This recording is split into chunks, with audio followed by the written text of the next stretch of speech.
అండి. ఈ వీడియో మళ్ళీ చేయడానికి కారణం ఏంటంటే కొత్త వాళ్ళకి తెలియక కట్ చేసేస్తున్నారండి.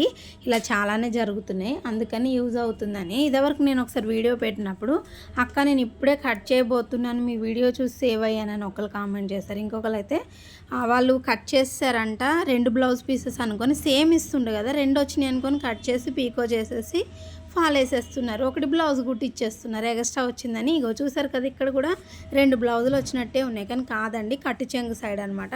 వాళ్ళు 10,000 శారీ ఎందుకు కట్ చేస్తారు, ఆ శారీ మీరే ఉంచుకొని 10,000 ఇమ్మని అక్కడ గొడవ చేశారంట. వాళ్ళు నాకు కామెంట్ చేశారండి. అంతెందుకు మా ఆయన వర్క్ చేస్తారు కదా షాప్లో బిల్స్ వేస్తారు. ఇక్కడ బిల్స్ వేసి ఈయన దగ్గరకు వచ్చి గొడవ అంట, మాకు శారీ చిన్నగా వచ్చింది మాకు వద్ది చీర అని. తీరా ఇక వాళ్ళ సేట్ వచ్చి చూసి చేస్తే టైలర్ది తప్పమ్మ మాది తప్పు కాదు, టైలర్ 2 పీసెస్ అనుకుని కట్ చేసేసింది కట్టు చెంగుకు అని చెప్పి పంపించారంట. ఇప్పుడు అక్కడ టైలర్ పరిస్థితి ఏంటంటే నాకు తెలుసు ఆ చీరను ఎలాగ ఇచ్చేసి వాళ్ళనే డబ్బులు కట్టమంటారు. అందుకే ఒక్కసారి ఆలోచించాలండి, మనము చూసుకొని కట్ చేయాలి. అన్ని చీరలకు ఒకే విధంగా వస్తే మనం కూడా కన్ఫ్యూజ్ అవ్వం. ఇప్పుడు ఒక్కొక్కటి ఒక్కోలా వస్తుంది. ఇక్కడ చూసారా ఈ శారీకి వచ్చేసి డిఫరెంట్ తెలుస్తుంది.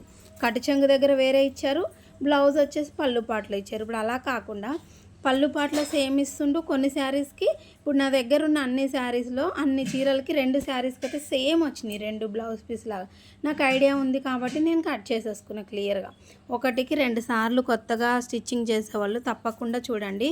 మనం కుట్టేదే డబ్బుల కోసం, ఆ డబ్బులు వచ్చేసి మనము కట్ చేసాము అంటే ఇంకా చూడండి ఆ శారీ రేట్ కట్టమంటే ఇంత కష్టపడి కుట్టిని మనం ఎక్కడి నుంచి కడతాం. అందుకే ఒక్కసారి చూసి కట్ చేసుకోండి. అందుకే ఈ వీడియో.